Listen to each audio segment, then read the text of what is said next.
अगर आप भी चाहते हैं राकेश रंगीला ऑफिशियल का ऑडियो वीडियो आप तक पहुंचे तो लाल बटन दबाकर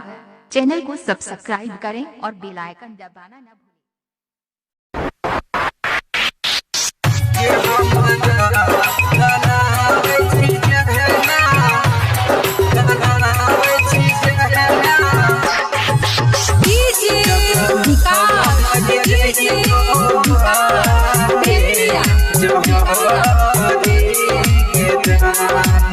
एमवीएम रिकॉर्डिंग स्टूडियो पर मन की ये हमारा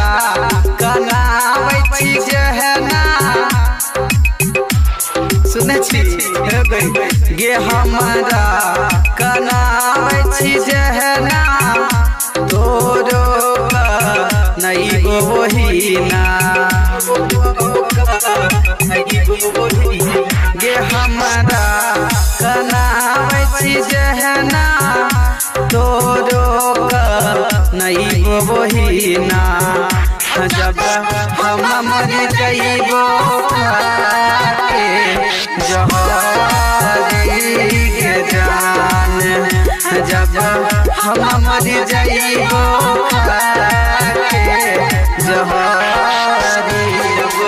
हम मर जाइबो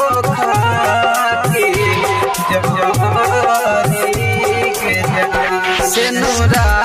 सजावे छी जहना सुने छी के सेनुरा सजावे छी जहना सेनुरा जे धोबे बहिना के सेनुरा सजावे छी जहना सेनुरा के धोबे बहिना जब हम मर जाइबो के जान जब हम मर जाइबो के जान हम मर जाइबो के जान जहना तू हमारा छोड़ली सुने छी गे जहना तू हमारा छोड़ली तोहर सैया तोरो गे छोड़तो जहना के हमारा छोड़ली तोहर सैया ओही ना के छोड़तो जब हम चले जाइबो तोरा